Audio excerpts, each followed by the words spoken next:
Jesus, ele não mandou celebrar o seu nascimento. Você não vê na Bíblia Jesus mandar comemorar o nascimento dele. Ele disse: em memória de mim, coma deste pão. Em memória de mim, beba desse cálice. Em memória. Porque todas as vezes que comerdes e beberdes, disse Jesus, anunciai a morte do Senhor até que ele venha. É muito forte essa revelação. Jesus não mandou celebrar seu nascimento, mas ele mandou lembrar da sua morte. Por quê? Porque a morte de Jesus na cruz, o sacrifício de Jesus pelo pecado da humanidade, nos reconciliou com Deus. Significa dizer que quando eu e você recebemos o pão, que é o corpo de Cristo, recebemos o cálice, que é o sangue de Jesus, e é claro, dignamente, arrependidos, querendo um compromisso, querendo servir a Deus na sinceridade, nós comemos e bebemos dignamente, discernindo que eu não posso servir a dois senhores, eu não posso ter um pé no céu e outro no inferno.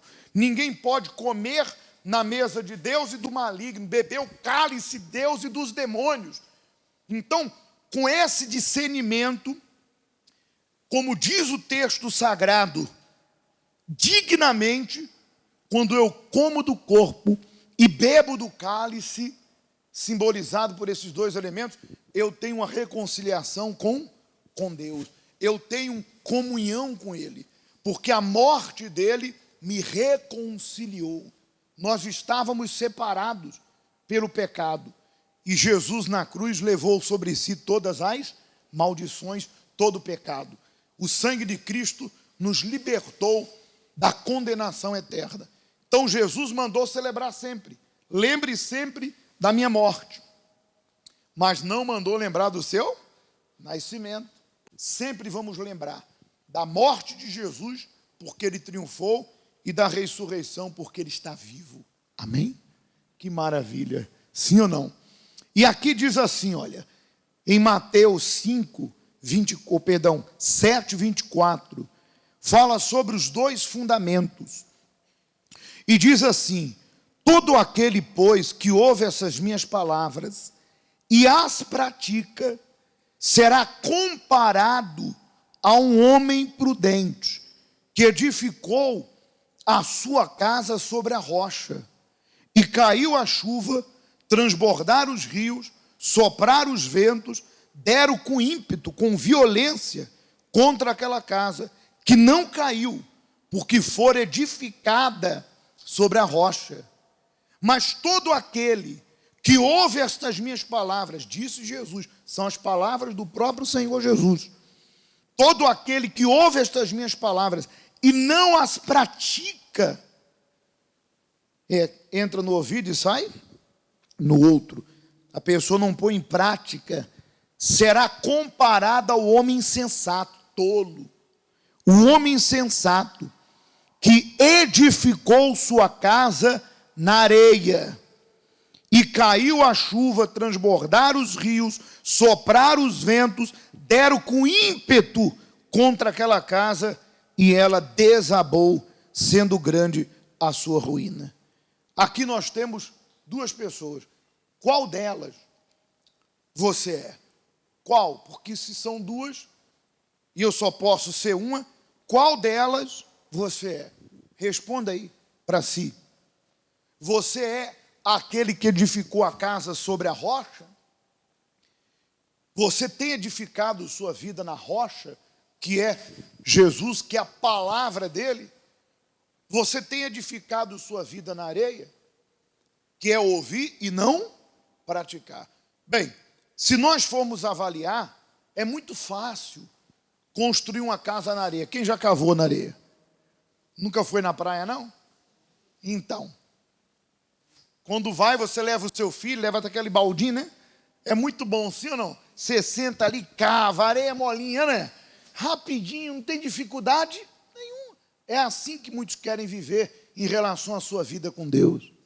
não querem compromisso, não querem largar o pecado, não querem lutar contra o pecado, não querem abandonar os vícios desse mundo, não querem combater o bom combate. Se entregam às suas emoções, se entregam ao que vier, o sentimento que der na cabeça fazem, o pensamento que vier faz, a sugestão que o maligno der, elas acatam, mas há aquelas que a palavra de Deus entra nelas e elas praticam, elas edificam a casa na rocha. Como que é para cavar na pedra? É fácil? Você já experimentou quebrar uma pedra?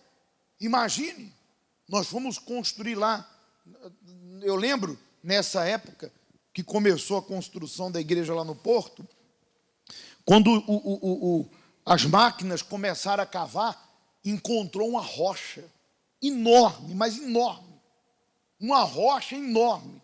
A obra atrasou 15 dias, só para quebrar a pedra, a rocha, foram 15 dias de atraso, porque a igreja literalmente está edificada sobre a rocha.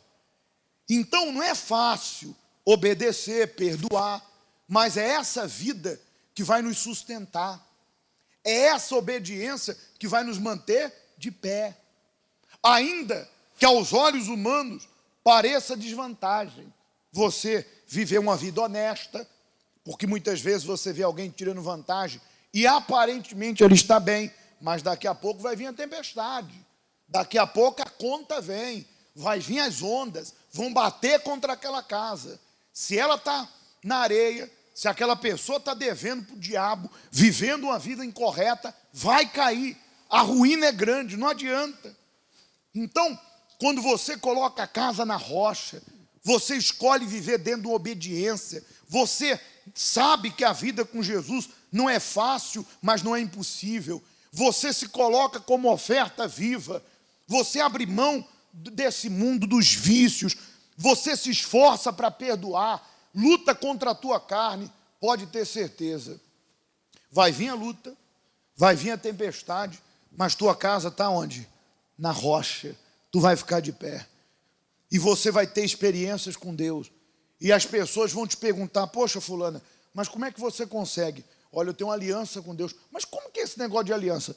Deus é o primeiro na minha vida, Deus está acima de tudo. Então, Deus vai te dar o livramento, Deus vai te guardar, tu vai ter a direção, o Espírito Santo vai te guiar, tu vai ser uma pessoa forte, porque os que confiam no Senhor são como os montes de Sião, que não se abalam. Pode vir o que vier, uns caem de um lado, a Bíblia diz que os jovens de exaustos caem, mas os que esperam no Senhor renovam suas forças, correm e não se cansam, caminham e não se fadigam. Ou seja, Deus vai te dar força para você vencer, para você sobressair. Nós sabemos que lutas todos nós enfrentamos, mas quem tem a vida em obediência a Deus, tua casa está na rocha. Pode vir o que vier, tu vai ficar de pé. Se o inferno se levantar, ele vai cair, porque aquele que está conosco é maior do que aquele que vem contra nós. E se houver muralhas, desabarão. Se o gigante se levantar, ele vai cair. E ainda que surja o impossível, o nosso Deus é o Deus dos impossíveis. Você pode contar com Deus a qualquer momento, gente. Quem é fiel, é só dobrar o joelho e cobrar de Deus a tua justiça. Lembra do rei Ezequias? Que quando recebeu a notícia da sua morte, colocou o rosto na parede e disse, não, Senhor, lembra-te que eu tenho sido fiel, eu tenho andado diante de ti com fidelidade, com inteireza de coração, eu tenho feito o que é reto aos teus olhos, minha vida está na rocha, não estou na mentira, na safadeza, não nego minha fé, não sou desobediente à tua voz, eu não aceito morrer.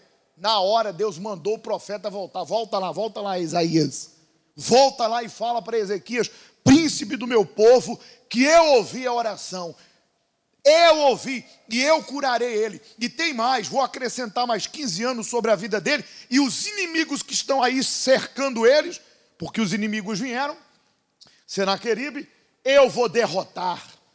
Olha o que uma oração fez. Se você soubesse, e agora sabe, é claro, o poder que tem o quê? A oração do fiel, do justo, daquele que edifica a casa onde? Na rocha. Você fala e Deus ouve. Você clama, pede e Deus responde. Então, senhora, senhor, eu não sei.